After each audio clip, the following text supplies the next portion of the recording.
Thank you for joining us. I'm Jennifer Homendy, and I'm chair of the National Transportation Safety Board.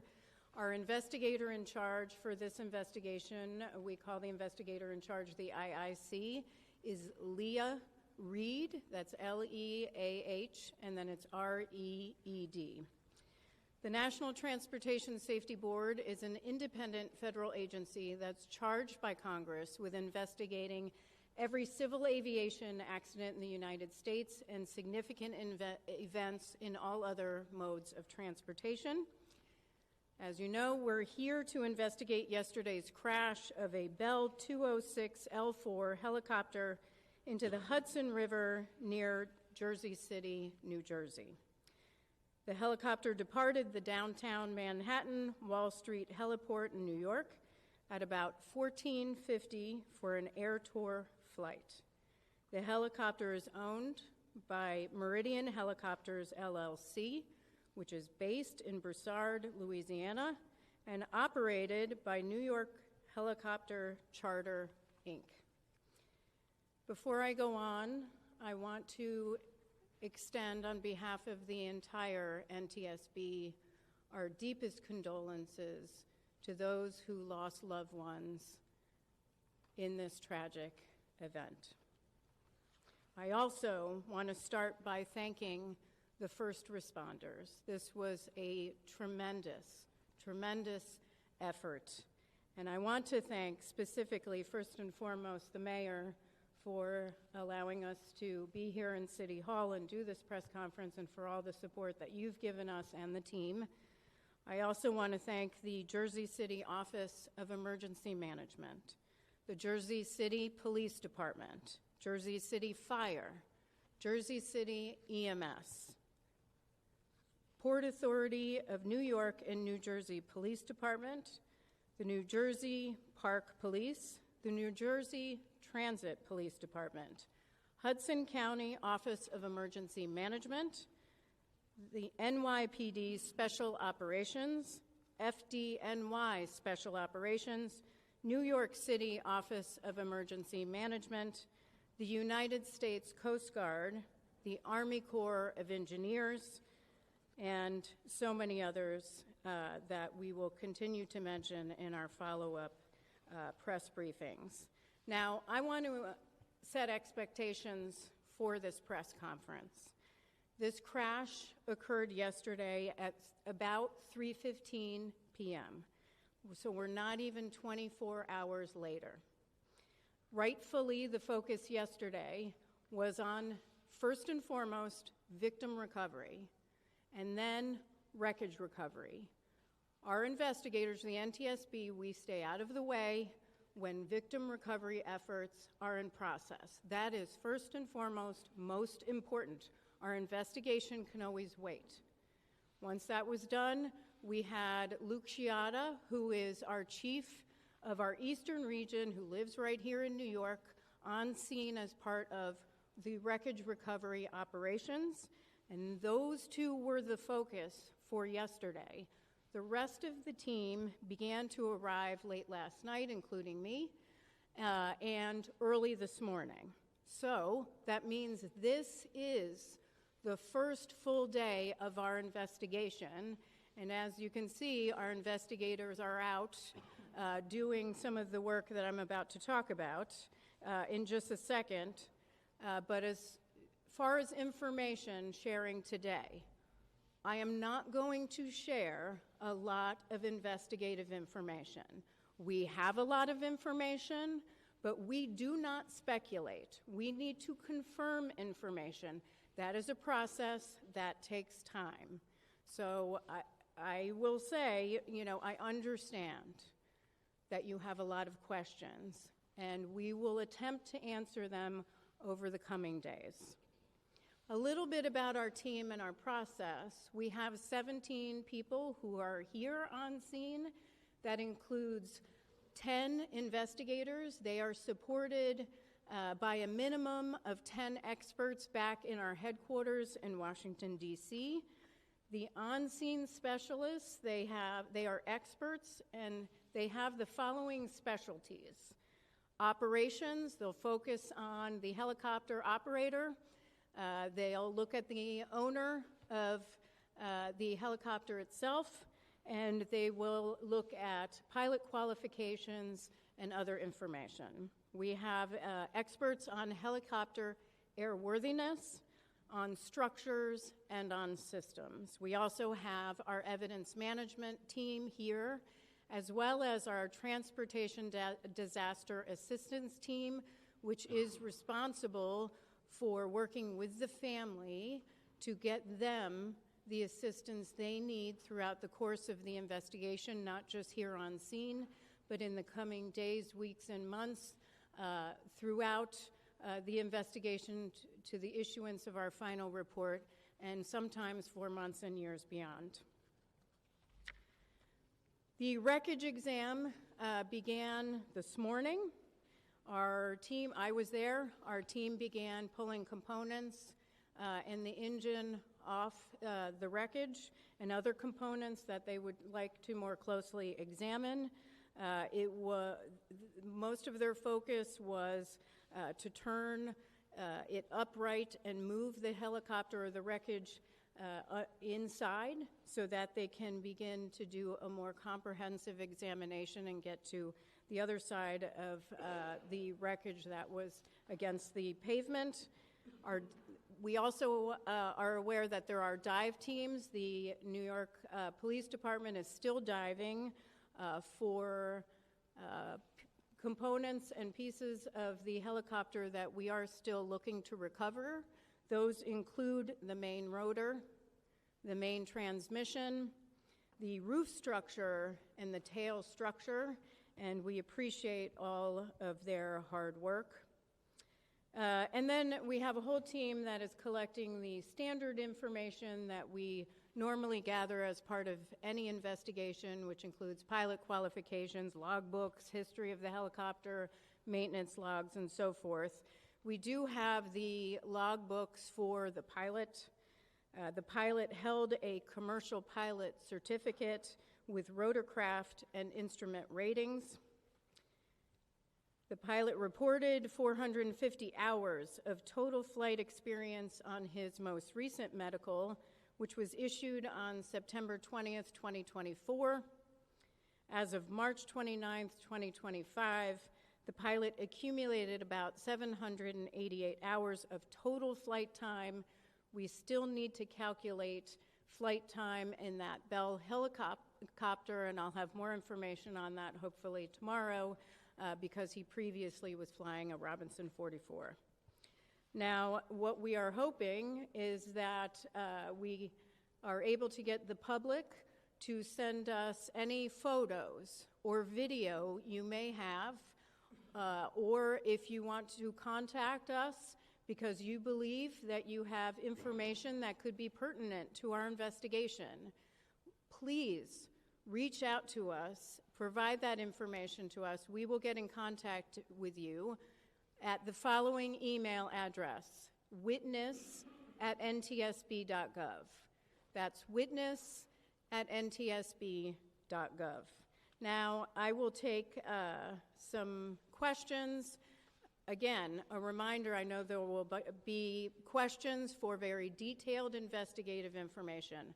I am happy to talk about the team, their qualifications, the process. I am not going to speculate on investigative information. We are very factual, and we will provide that in due course. So I will call on you. Please state your name, your affiliation for me. It's Matthew Chase of Newsday. To the extent you're able to share this, is there a preliminary cause? I realize you gave that early talk, but is there a cause preliminarily that you can share with us? The question is there a preliminary cause?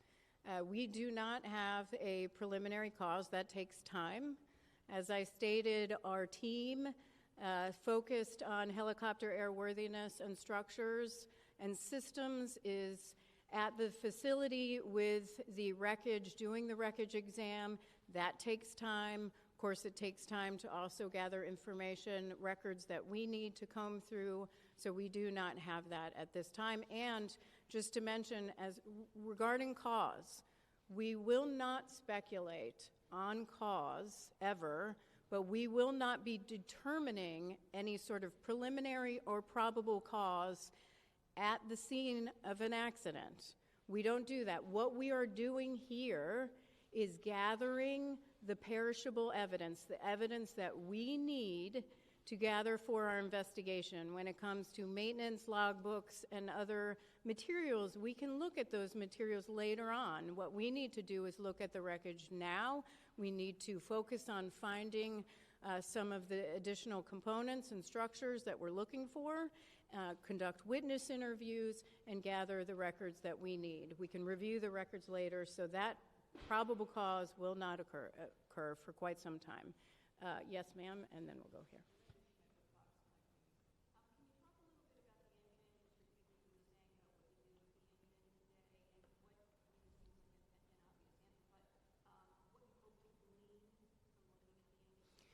So the question was what we were doing with the engine. Nothing that we would not normally do as part of our standard investigation, where we would have wreckage and we'd start separating some of the components that we always look at. That's standard in our investigation. Of course, we'll have a team that always looks at engines or power plants to evaluate them as in standard course of our investigation. So nothing in particular.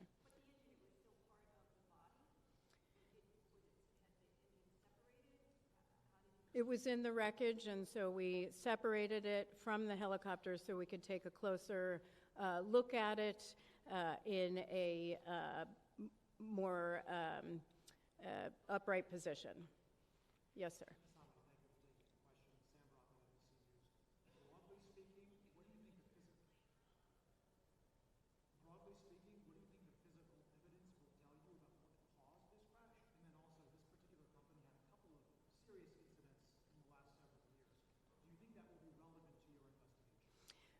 The question is, what will us looking at as part of this investigation on scene tell us about cause, and what will we be looking at related to the safety history as part for this particular helicopter company? First of all, we always look at safety history. That's a standard part of all of our investigations, so we'll collect that.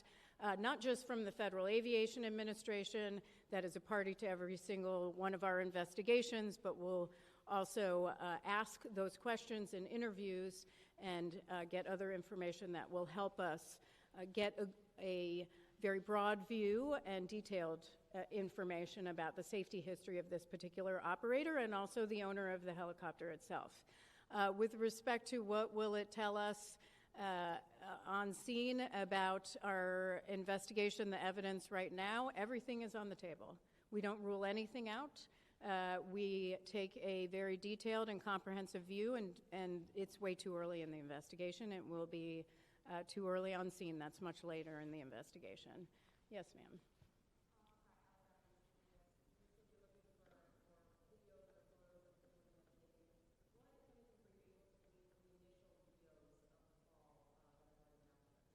The question is, what have we been able to glean from the videos that are already circulating on social media? Those are very helpful for our investigators, certainly, but a lot of those videos are from a very far distance, and so we'll have to look at those a little bit further back at headquarters, but we're hoping to get some additional videos that provide us information. We don't know what people have recorded or taken pictures of that could be helpful in an investigation.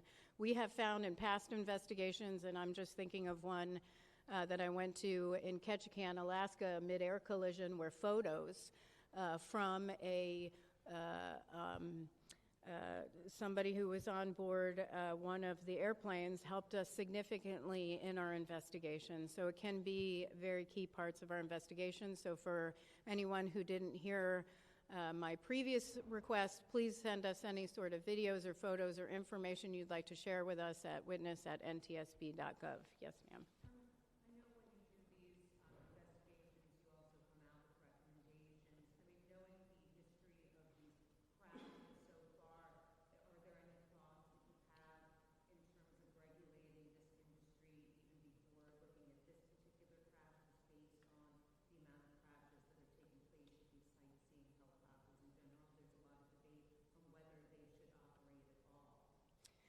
So the question is, do we have any sort of concerns or have we issued any sort of safety recommendations in the past about these type of air tour operations? We have.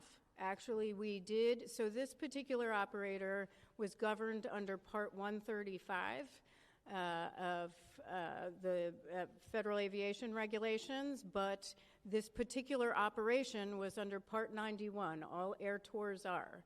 We have issued an entire report on Part 91 operations with respect to revenue passengers. We believe in one level of safety strongly, and that may not look like regulation for a major commercial airline, but we do believe that they should be regulated. We have issued recommendations in the past on recorders, crash-resistant recorders. We've issued numerous recommendations on safety management systems, on particular regulations for Part 91. It's too early to say what we would recommend as part of this investigation. However, this is a concern that we've raised for a number of years. Certainly we raised this after the Fly Nyan crash, and in a specific report that we have online at ntsb.gov focused on Part 91 revenue passenger operations. And so I would direct you actually to that report. It was very comprehensive about our recommendations, specifically about air tour operators. And if you can't find that, our media relations team can help provide that information, because we did issue a set of recommendations to improve safety in this area. That will be part of, the question is, was this operator complying with those recommendations? Those are recommendations, not regulations, but we would have to look at that, and that will be standard in this investigation. So thank you very much, sir. And then I'm going to go over here. Have we recovered the rotor? We are looking for the main rotor and the tail rotor right now.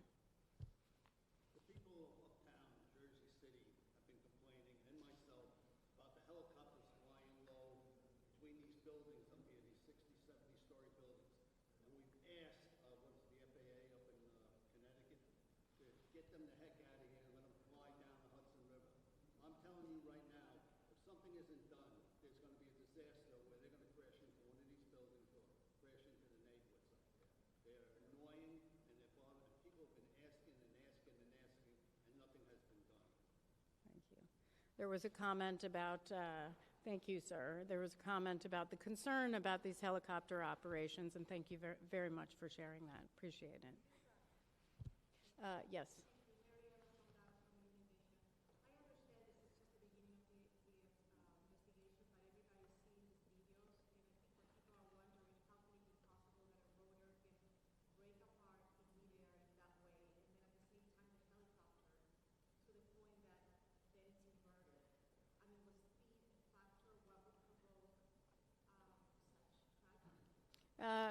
The question is, what would result? How did this essentially? How did this tragedy happen, where a helicopter would break apart in the air? I understand that is a significant concern and a question on everyone's mind. It is going to take time. We need to do a very thorough examination of the wreckage to determine what occurred first and how that occurred. Once we have that, we'll be able to release that to the public. Some more questions? Yes. Sure.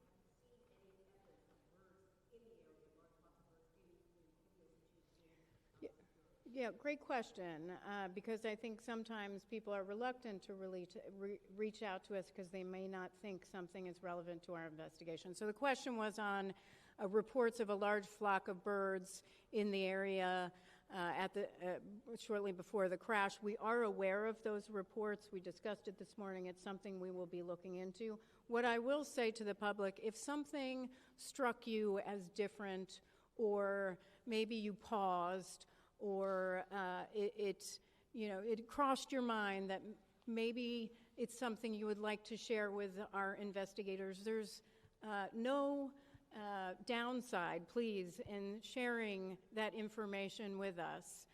You can be very helpful in providing that investigative information to the NTSB. So again, witness@ntsb.gov. Even if you think it's irrelevant, please send it in. Yes, sir. Hi, Stephen Nesson, WNYC Radio. You said there are 17 people on site here working on the investigation and 10 in D.C.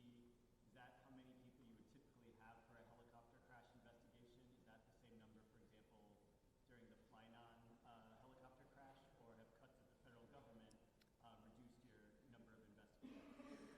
So the question is, the 17 investigators here and 10 who are supporting back home, but the 17 personnel here, 10 of which are investigators, is that typical for an investigation like this?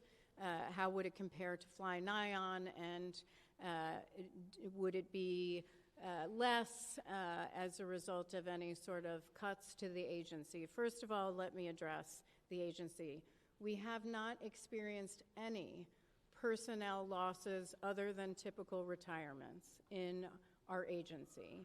Our agency has been provided with, by the administration, thank you, an exemption from the deferred resignation program. We got a hiring exemption for several investigative positions within each of our transportation modes, so we can bring our numbers up to help us in our investigation, and that is critical. So we have not suffered in any way. With respect to comparison on Fly-Nyon, I don't know how many investigators were here on Fly-Nyon. Certainly our media team can provide that to you. It really isn't, what I will say for our investigations is when an accident occurs, we look at what might be areas we want to look into. How many people can we send based on the rest of our workload? And because we have a pretty heavy workload right now, and that is the decision making that goes into what expertise do we need and who do we want to send. That is what feeds into that, so it might vary depending on the investigation. Okay, that is the end of questions today. What I will ask is that you monitor X, which is NTSB_newsroom, and also NTSB.gov, which is our website, which will have updates on future press conferences. Thank you so much for your time.